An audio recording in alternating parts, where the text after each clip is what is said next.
What's going on, everyone? And I'm hoping you're having a good weekend. In this episode, we're going to load our scene that we were able to save in the following tutorial.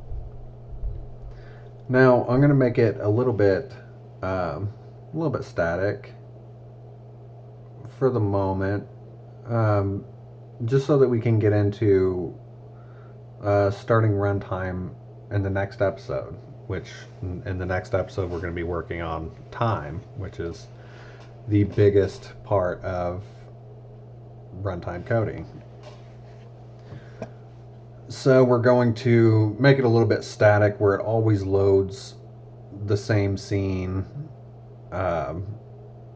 just as soon as we load the project.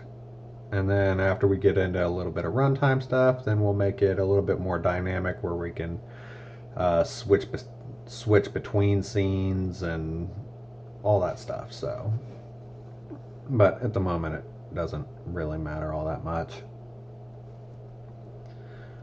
So, if you remember, this is how it looks.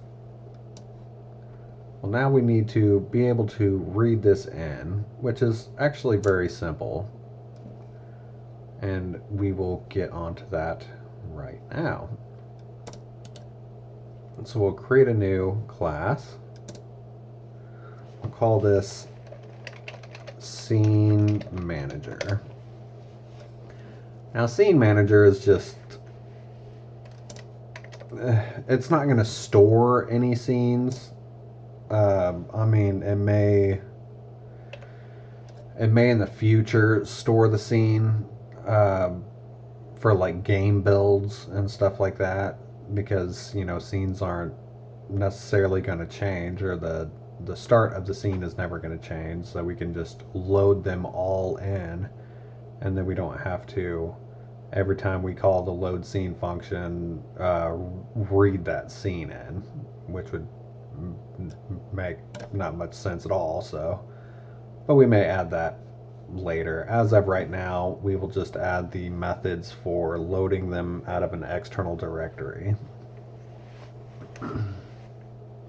So in here, primary function that we're going to be using is going to be a load scene function. So load scene, and it's going to take in a string name. That way we know what scene that we're going to be loading.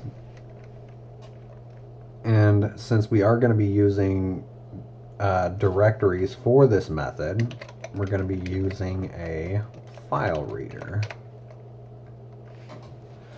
We'll go ahead and import this.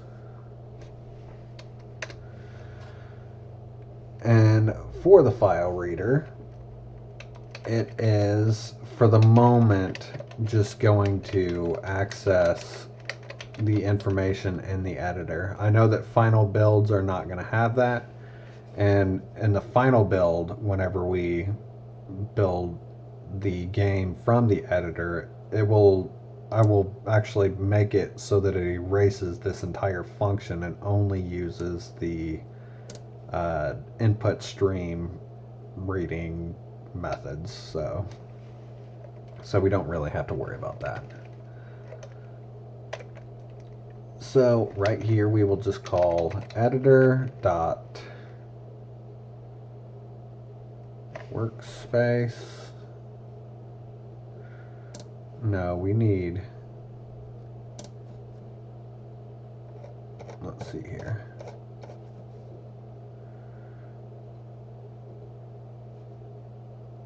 Okay, because workspace directory is our user.directory and then logic workspace. This is our editor workspace, and this is our project workspace. So instead of being able to change that, let's down here underneath open project,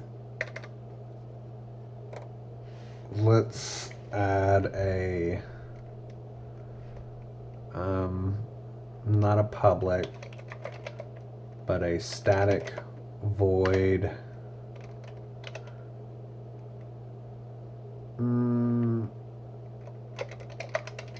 working directory. And it's just going to return working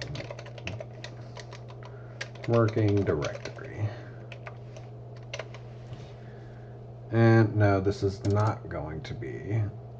This is going to be public, not standard.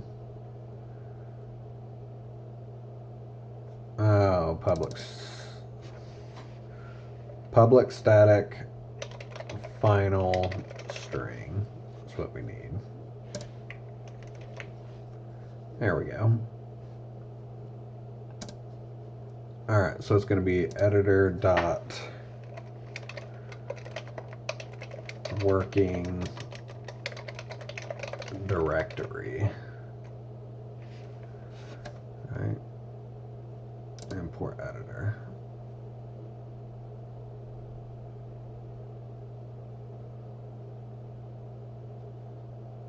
Oh, stupid me. Did I really just... Yes, I lowercase that.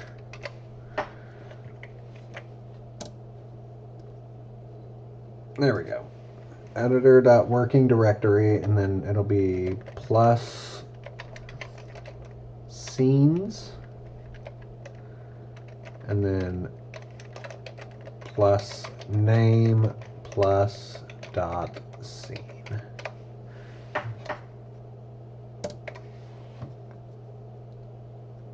And it's going to have to be surround with try catch.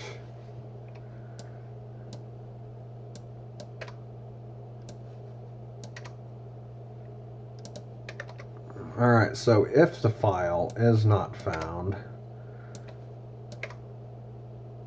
instead of calling e.print track or stack trace, what I'm going to do is I'm going to say debug dot, no, not debug, yes, debug, debug dot log, I'll say scene plus name plus so it wasn't loaded because it could not be found. There we go. So now we'll start using our debugs as well, since we're gonna be messing around inside of the editor a lot more. And then we'll just return out of the function. Oh, you're going to be used. Not yet, Captain. Okay. Now we need to... I think the very first thing we need to do is actually clear the scene if the file is found. So if it is not found, it won't clear the scene. So for this method,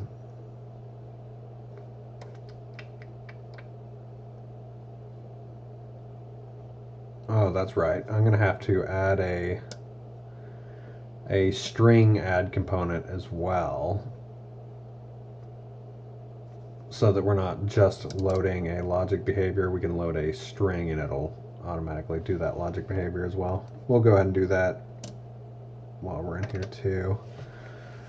All right, so right here we're gonna say, what is it that I was doing? Oh, clearing it. All right, so public. No, this one is not going to be public because we don't want any other method to call it that is outside of the engine package. So that way nothing else will be able to clear the scene besides the scene manager or whatever is inside of this engine package. So we're just going to say static void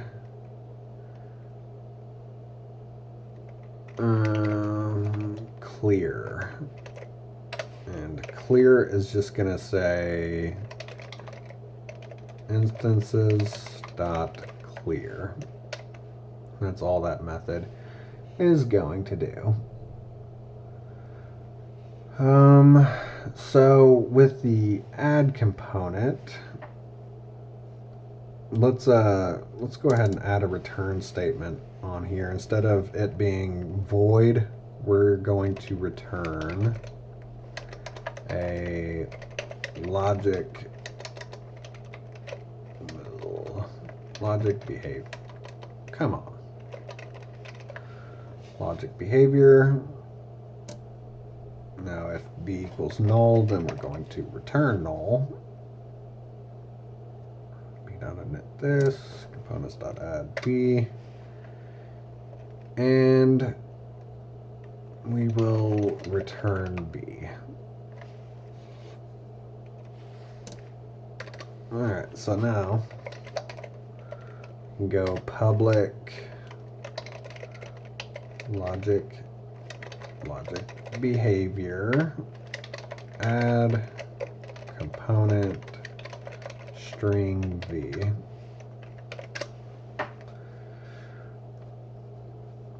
So in here, it's just going to be kind of like the normal stuff that we do with our classes. So it'll be class, question mark, and then CLS. Let's say CLS equals class.forName v. This will have to be put in a try catch, unfortunately.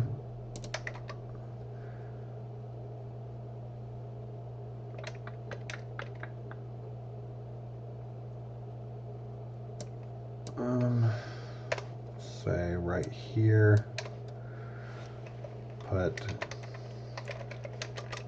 debug.log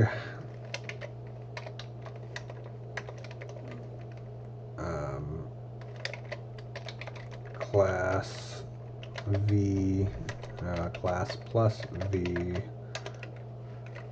plus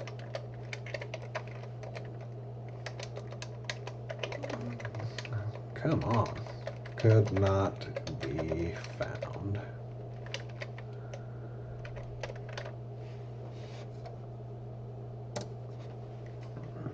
There we go, that takes care of that. And right here we will return add component, and will be of type logic behavior. Come on.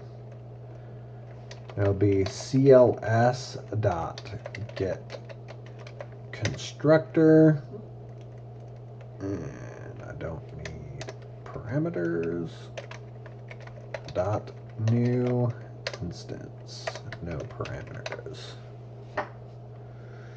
And this will have to be wrapped as well.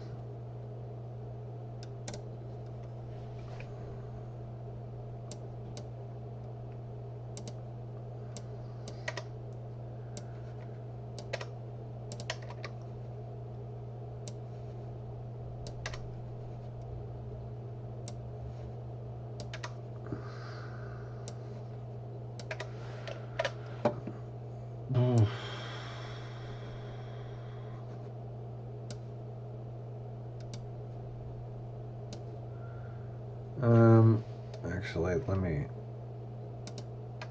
drop that down because that's actually pretty big. And I'll say debug.log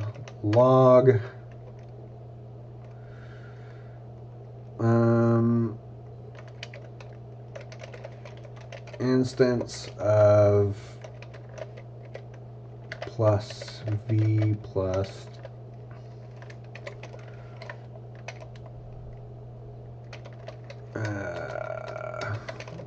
could not be created.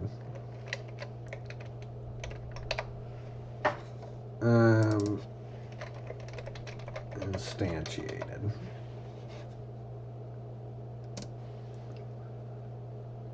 There we go.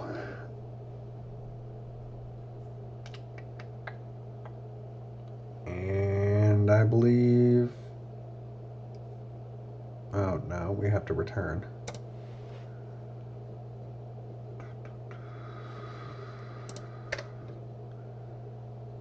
That and return null. There we go. And there's our add component using a string method.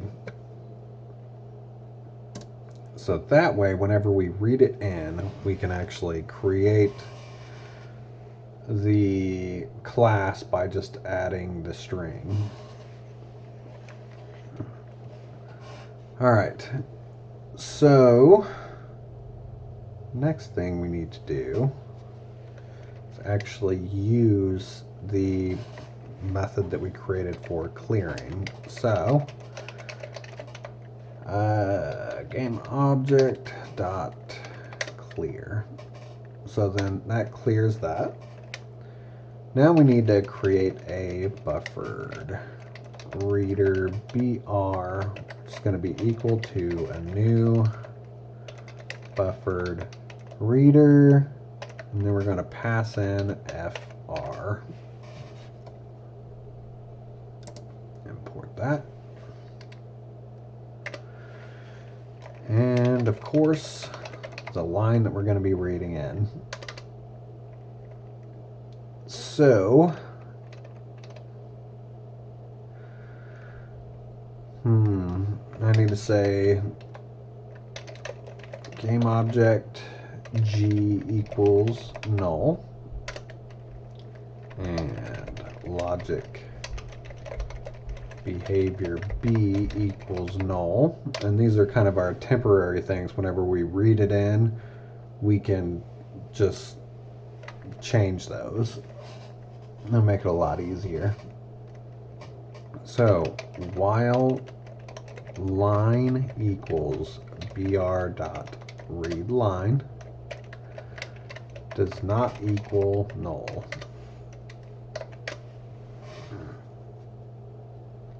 Ooh, surround.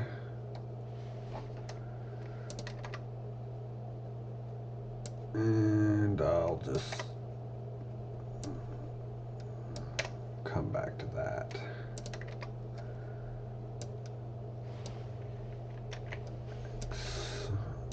Put this inside of here. Not inside of the loop, but above it.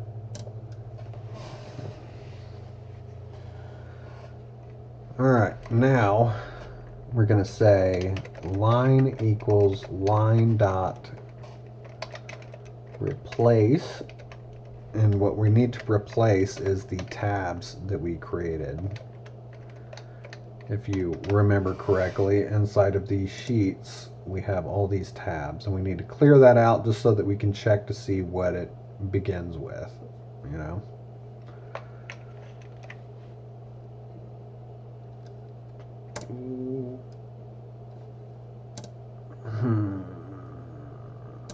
Right here.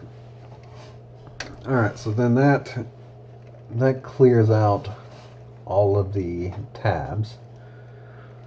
So now we need to get a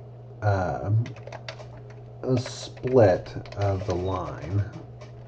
So we're going to split it at, oops, there we go. Now we're going to split it at the parentheses. Now the reason why we split at the parentheses is because each line is exactly the same.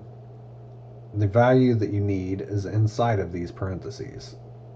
So if we split it, then for instance game object, we know that 1 is the name of the game object, 3 is the vector 2's position, 5 is the vector 2 of scale, and 7 is the float for rotation. And for variables, it's just the 1 slot in the array for the value. So it's very simple once we split it. So now we can just say if line dot starts with I believe just a G. Then we can say G equals create object, and we're going to pass in split. Now, why we're going to pass in split is we're basically going to make this method as small as possible. So we're going to split this off into multiple little functions. So I can say private static void, not a void, game object, create object, string v. And it's not a string, it is a string array. So split. There we go. Okay. So game object G.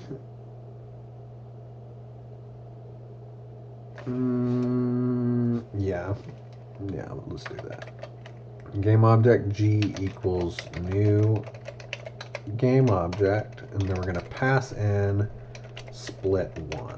Like how I told you earlier, 0 would be that crap before it, and 1 would be the actual value. So the name of the game object would be in split 1. Now we're going to be working with split 3, split 5, and split 7 for our values. So string array t split equals split 3 dot split at the spaces, because we know that this is a vector field, and vector fields are separated by spaces. So all we have to do is just split at that space. Let's see, G dot position equals, oh, nope, I didn't do that. Well, let's go into GameObject as well, because I think all we have is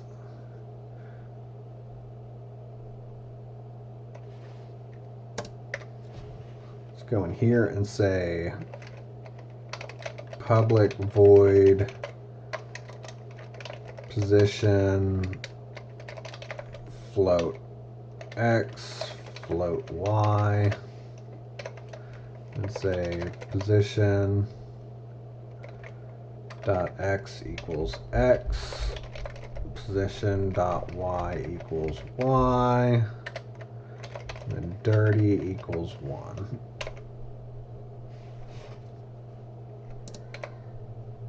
And that way we don't have to pass in, because we're going to be calling this method. And I don't want to create a new vector2 for all of them.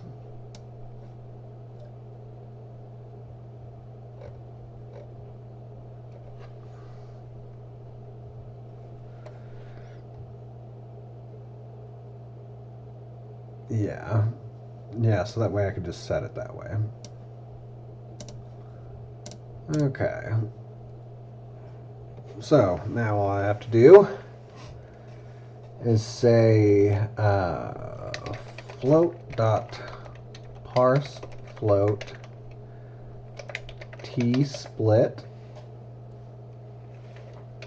0, and then it's going to be float dot parse float at t split 1. That's pretty simple. Now we've got the position out of the way. We got to say t. Actually, let's just copy this. So copy, paste, and instead of 3, we need 5. And as for the position, we're going to change that to the scale. We'll have to create a scale method as well. Copy. And paste that. Scale. Scale. Scale. And that doesn't set dirty. Apparently for, I don't know why. I don't know. It works, so I don't want to mess with it. Alright. Now, as for the rotation, we need to say g dot rotation float dot parse float, and then split at number 7.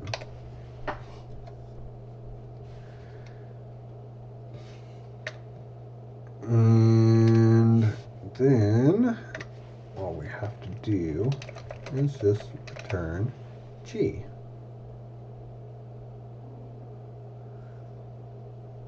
There we go. So that that sets our object variable. So now as we're looping through these lines, we'll already have a game object set up. And anytime it switches game objects, it'll switch up here. So then we can just add it as is. So that's pretty nice. Else if line dot starts with, now we are going to use C for components. And for here, I'm going to say g dot add component. And this is where that comes in. All we're going to do is we're just going to pass in split 1.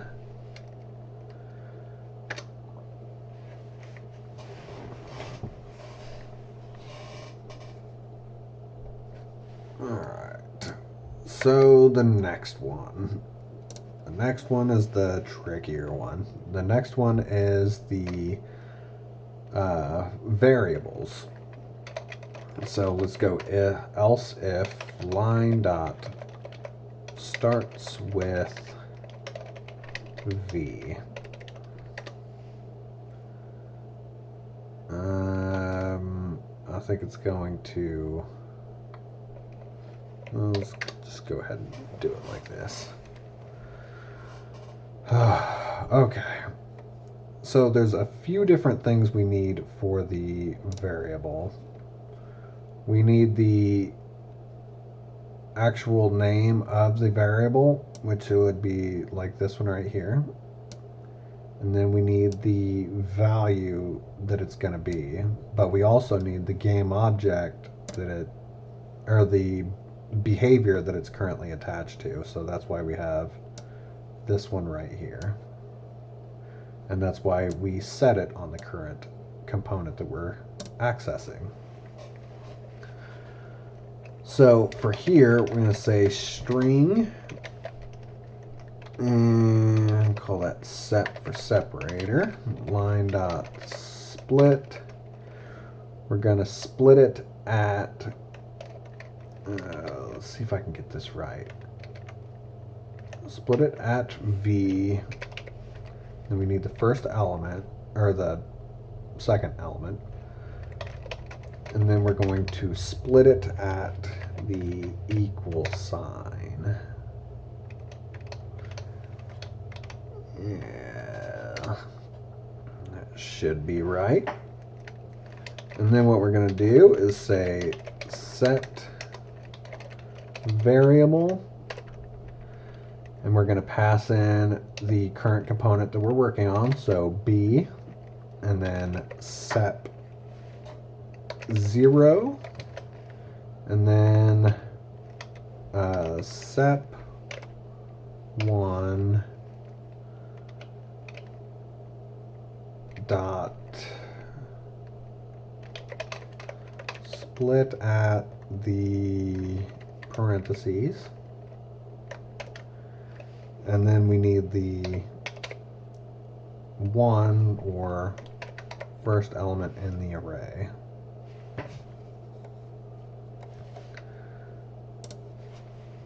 Alright, so now we can go ahead and do the variables, and we've done similar stuff in the editor, obviously.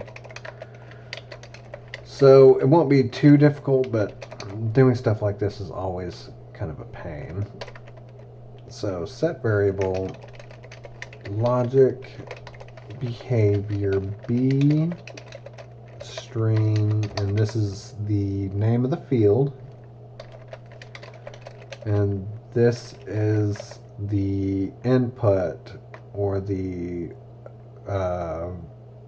variable's value.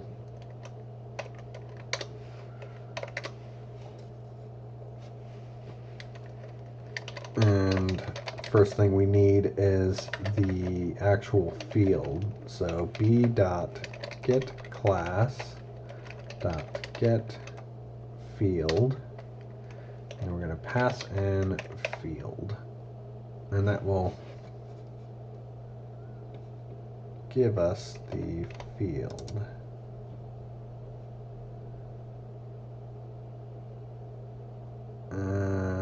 I'll deal with that here in a minute. I think we're gonna have several over here, so I'll wait to add those here in just a few minutes. So if f equals null, then we want to just return out of it because we're not going to be able to set the variable, which that should never actually be thrown, but whatever, it's there just in case. That's really annoying me, so I'll just go ahead and add it. Okay, so it's going to throw a no such field exception and a security exception.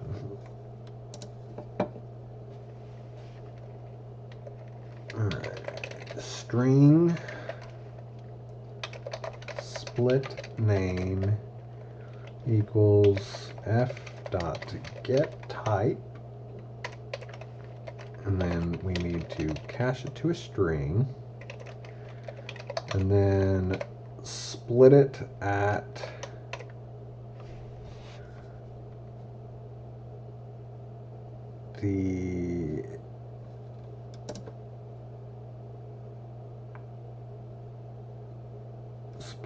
the period.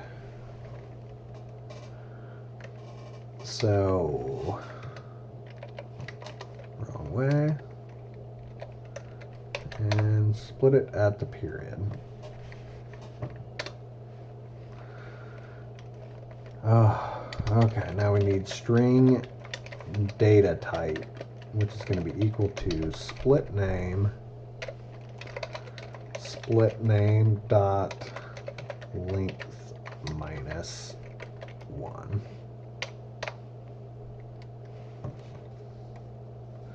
So here we've got the split name, and here we have the variable value.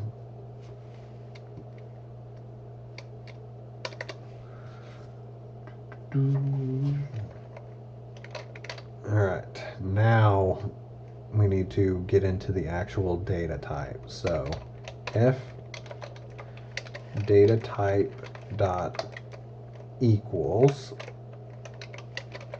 string, then we need to do f dot set. We're going to be setting b and then input, and then returning. Hopefully I'm getting all this right. And add throws declaration. And then that's going to add an illegal argument exception and an illegal access exception. So then that takes care of strings. Now let's go ahead and do the other main data type, which is integers. So if it is not integer but int, so if it's an int, all we have to do is say f dot set b and then integer dot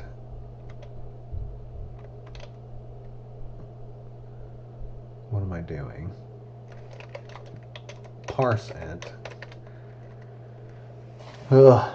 And then I'm going to be parsing input and then returning out of it.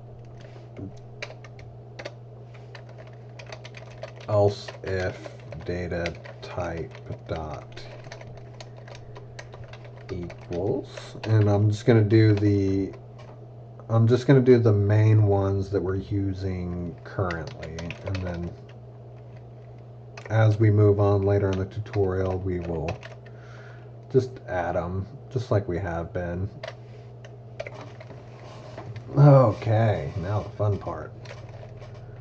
So vector 2's, now we have to do this stupid splitting stuff. So string array split equals input dot split. I'm going to split it at the space. And then f dot set b new vector 2 float dot parse float split 0. And then wait. Okay, yeah, I did that right. Float dot parse float split 1.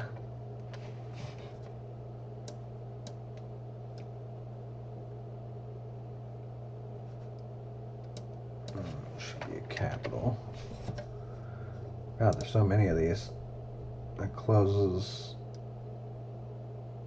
that off. Then I want to return out of it.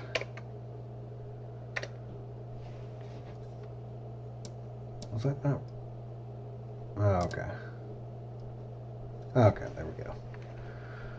And then last but not least, let's go ahead and do data type dot equals sprite.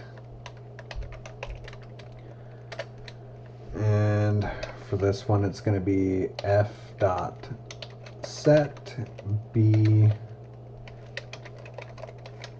God, why does that keep pushing me over? Sprite dot get. We're going to be getting input.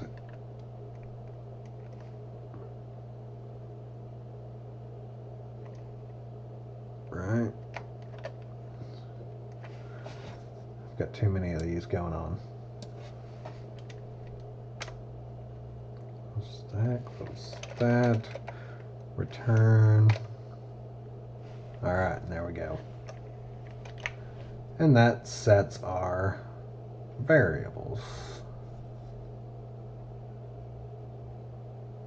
Oh. Surround with try multi-catch.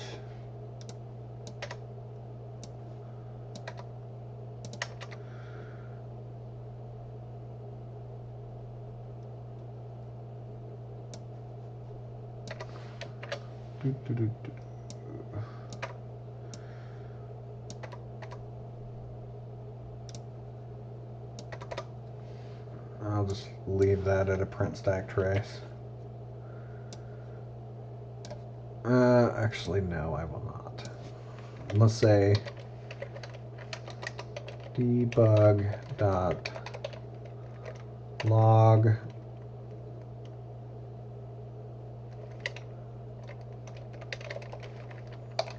could not set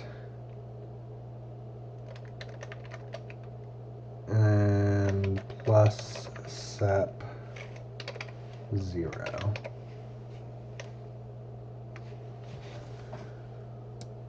So then that'll tell us if we cannot set a specific type of variable.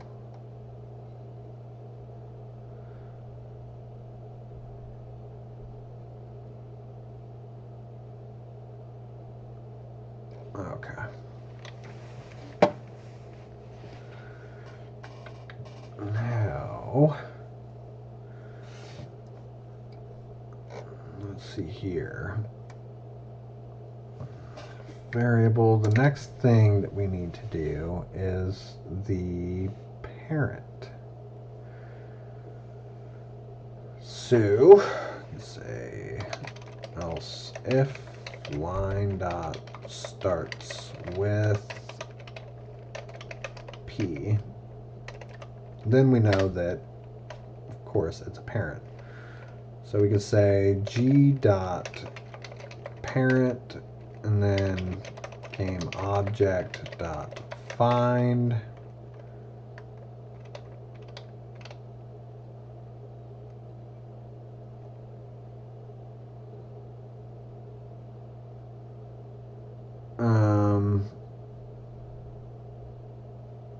Oh, yeah. Split 1. Lost my brain there for a second. Is there anything else that I need to add right there? I think that's actually it.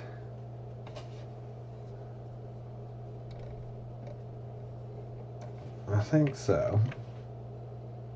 So let's go ahead and give this a try. Need to go to core and right down here. I'm going to say scene manager dot load scene. What is the new scene? So this is a scene that I already have created. If you do not have a scene already in your scenes folder, then you're going to need to create one before you go importing it, or else you're going to have some issues.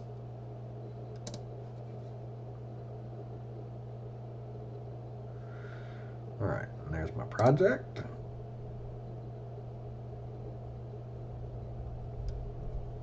And we got some issues. Null pointer, render, add to renderer. Give me just a second. Okay, I am a massive idiot. Right here, it took forever to find it. On string sep line dot split v, there needs to be a space after that v.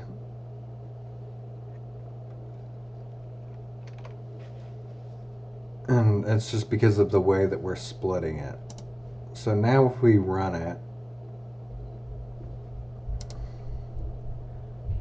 it should, yes, load perfectly fine. And as you can tell, everything loads up the way that it should. Everything is parented.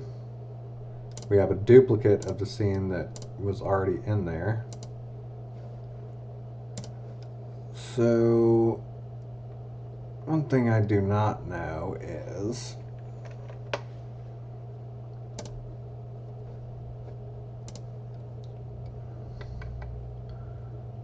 why it's not actually clearing it.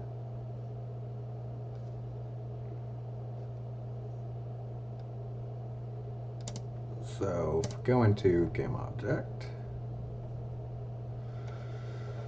Oh, where did I put my clear method? Right here, instances.clear. And I'm calling GameObject.Clear in there. Right there.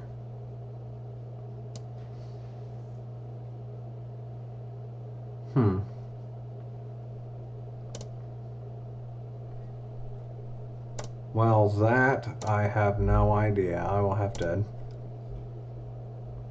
figure out why it's not clearing the old scene.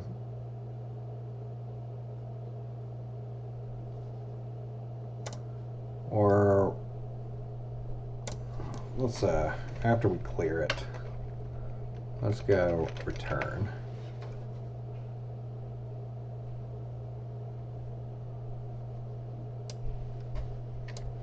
Whatever.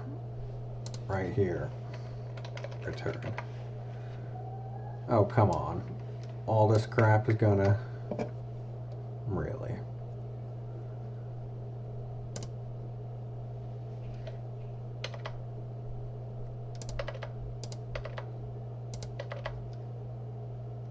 I'm trying to make it so there's no errors.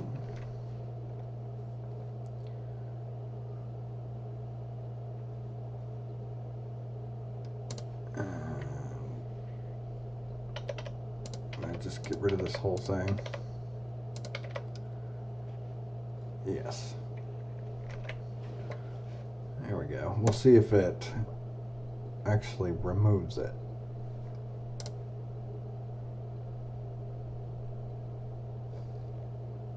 No. No, it is still in there. Okay.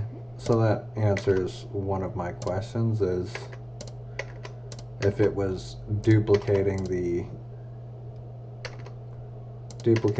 import, but it's not. It's just for some reason not getting rid of our scene object. So we will figure that out in another episode. But next episode we will work on time. So we'll be able to actually start getting our frame rates down.